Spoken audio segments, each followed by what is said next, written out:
Como eu já esperava, eu o importunei tanto que Jim acabou concordando comigo e paramos com a brincadeira por um tempo. Mas ele continuou dizendo que Atticus não tinha proibido nada e, portanto, podíamos continuar. E se papai proibisse, Jim tinha uma saída, mudaria os nomes dos personagens e assim não poderíamos ser acusados de nada.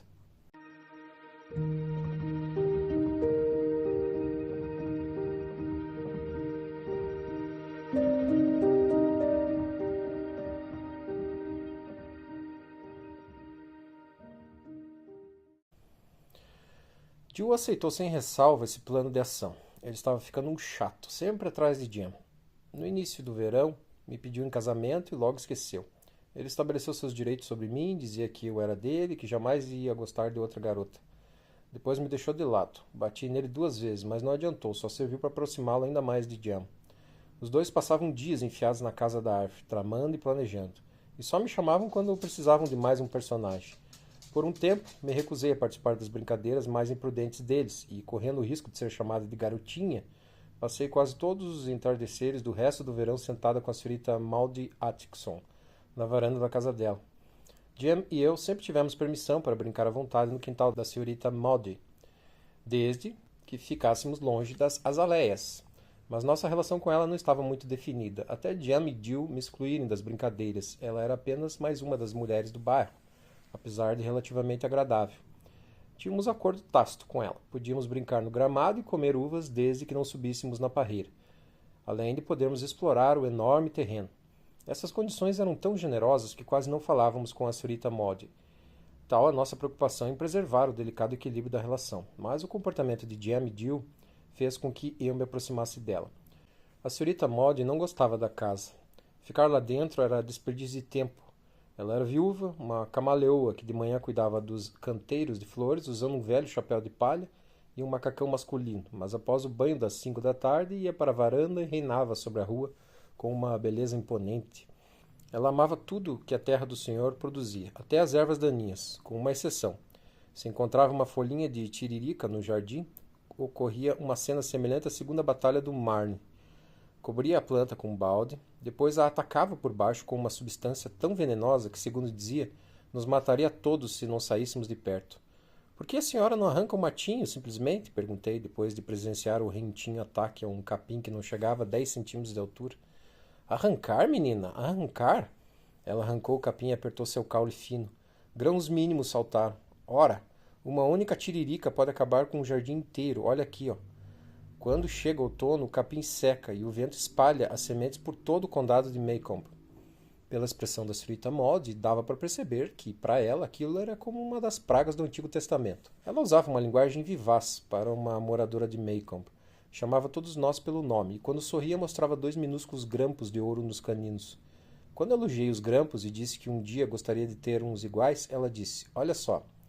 E com um estalar da língua, tirou a ponta imóvel. Um gesto cordial que cimentou a nossa amizade. A bondade dela se estendia a Jim e Jill sempre que eles davam uma pausa nas atividades. E nós três colhíamos as benesses de um talento que até então ignorávamos.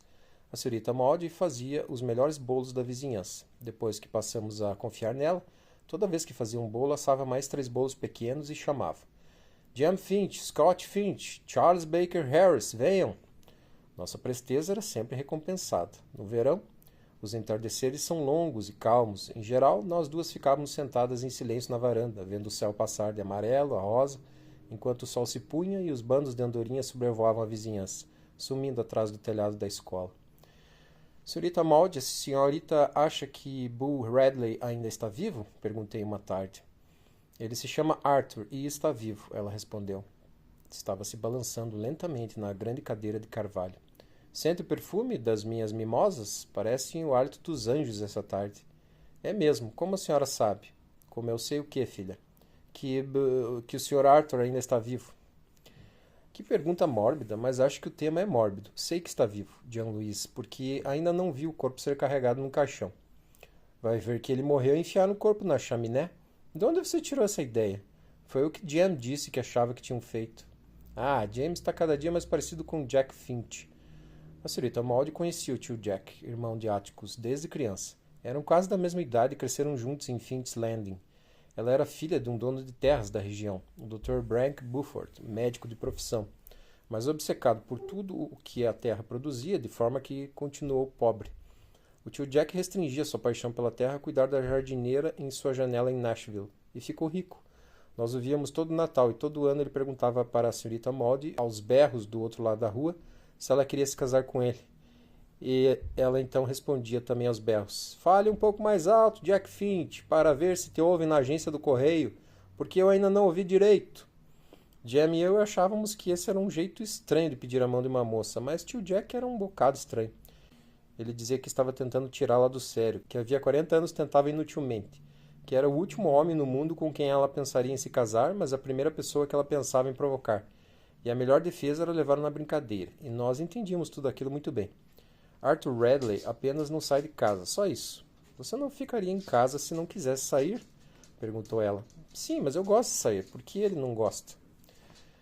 Ela estreitou os olhos. Você conhece a história tão bem quanto eu, mas eu nunca soube a razão. Ninguém nunca me contou a razão. A senhorita Maud ajeitou a ponta imóvel na boca. Você sabe que o velho Sr. Radley é um batista lava-pés? A senhora também não é? Sou, mas não tão radical, filha. Sou apenas batista. Todos os batistas não fazem lava-pés? Fazemos, em casa, na banheira. Mas nós não podemos comungar junto com vocês? Aparentemente decidindo que era mais fácil definir os princípios da Igreja Batista do que a comunhão de todos os credos, ela disse: Os batistas ortodoxos acreditam que todo prazer é pecado. Sabia que num sábado uns batistas saíram do mato, passaram por aqui e me disseram que eu e minhas flores vamos para o inferno? As suas flores também? Exatamente, iam queimar comigo no fogo do inferno. Eles achavam que eu ficava muito tempo aqui fora no jardim e pouco tempo em casa lendo a Bíblia.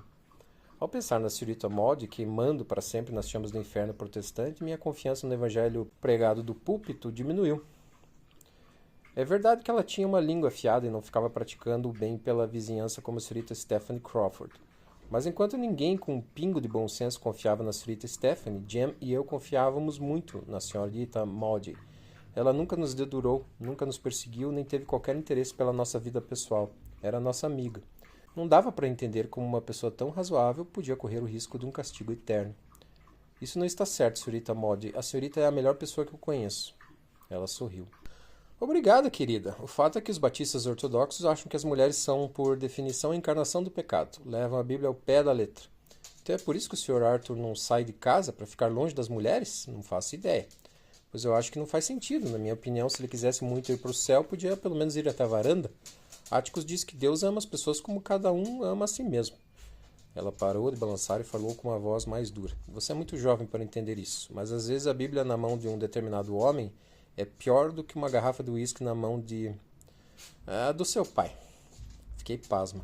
Atticus não bebe uísque, nunca tomou uma gota na vida. Quer dizer, ele disse que bebeu uma vez e não gostou. Ela riu.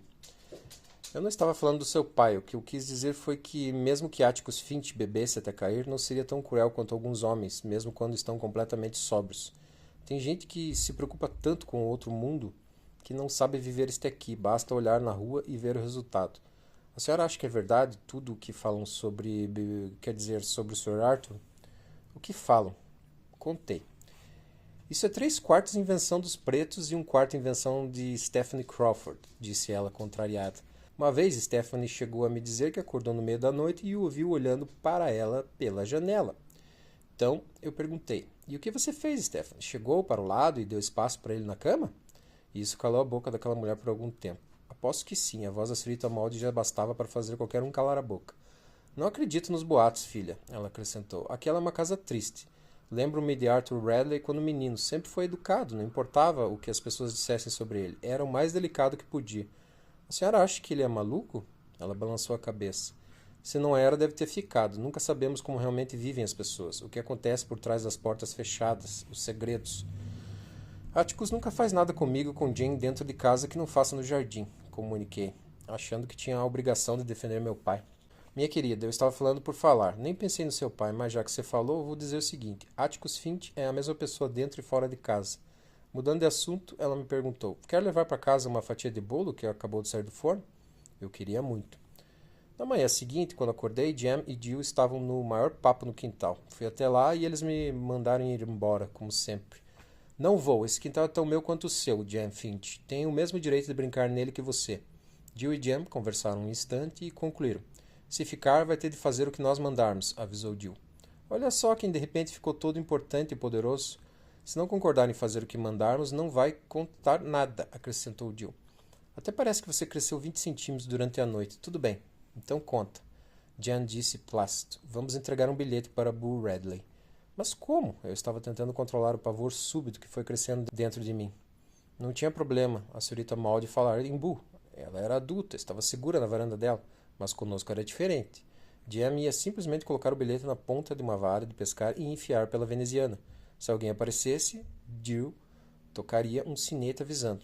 Jill levantou a mão direita, mostrando o sinete de prata que minha mãe usava para avisar que a comida estava pronta. Vou pela lateral da casa, acrescentou Jan. Ontem olhamos do outro lado da rua e vimos que tem uma veneziana meio solta. Acho que consigo ao menos colocar o bilhete no peitoril. Jan, agora você sabe, não pode cair fora. Está bem, mas não quero vigiar, Jan. Alguém. Vai vigiar sim. Vai cuidar dos fundos do terreno enquanto Jill cuida da frente da casa. E se alguém aparecer, ele toca o sinete, certo? Certo. O que vocês escreveram no bilhete? Jill respondeu. Pedimos educadamente para ele aparecer de vez em quando e contar o que faz lá dentro. Dissemos que não vamos machucá-lo e que vamos comprar um sorvete para ele. Vocês estão malucos? Ele vai matar a gente, Jill ponderou. Foi ideia minha. Acho que se ele sair e bater um papo com a gente, vai se sentir melhor. Como sabe que ele não se sente bem? Como você se sentiria se ficasse fechado em casa durante 100 anos comendo só gatos?